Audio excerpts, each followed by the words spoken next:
Okay, so you've already finished reading or listening to and reading and annotating and answering questions about Maya Angelou's biography. Now I will read a poem to you that she wrote called I Know Why the Caged Bird Sings. Don't forget, you're trying to focus on oppression, and I will stop at different points during the poem to ask bonus questions, especially about literary devices. Literary devices such as alliteration and imagery, etc., and so forth. So, here is Maya Angelou's poem, I Know Why the Caged Bird Sings. A free bird leaps on the back of the wind and floats downstream till the current ends and dips his wing in the orange sun's rays and dares to claim the sky. But a bird that stalks down his narrow cage can seldom see through his bars of rage. His wings are clipped and his feet are tied, so he opens his throat to sing.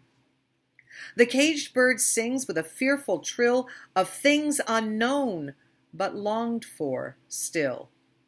And his tune is heard on the distant hill, for the caged bird sings of freedom.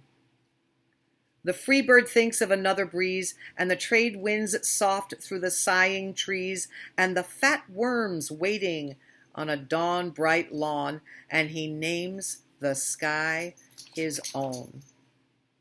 You might want to, bonus points, you might want to talk about how people overcome oppression and how it's obvious in this poem.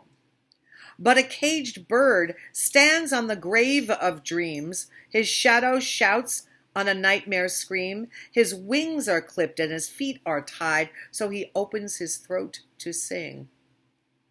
The caged bird sings with a fearful trill of things unknown but longed for still, and his tune is heard on the distant hill, for the caged bird sings of freedom.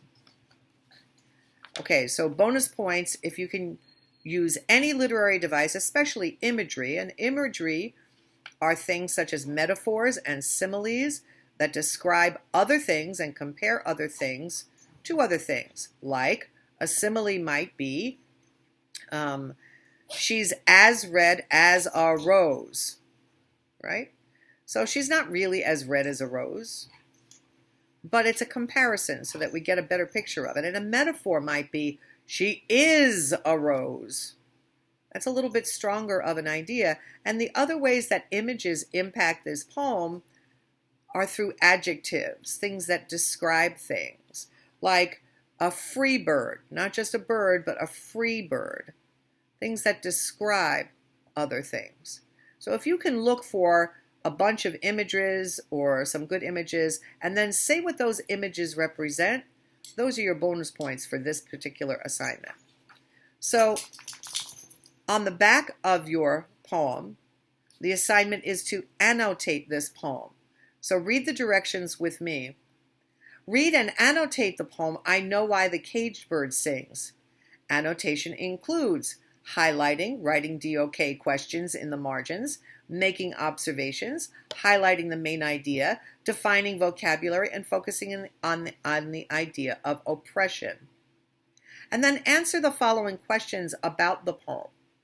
Choose a line or a word from the poem that best expresses an idea about oppression. Write it below and explain why you think this is true.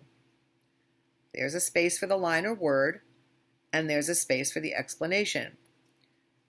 B, imagine a time in your life when you felt oppressed. Explain using a line or word from the poem that best expresses your feeling of oppression. There's a space for a time when you felt oppressed, and a space for the line or word that spoke to you that expresses your feelings about oppression in the above example.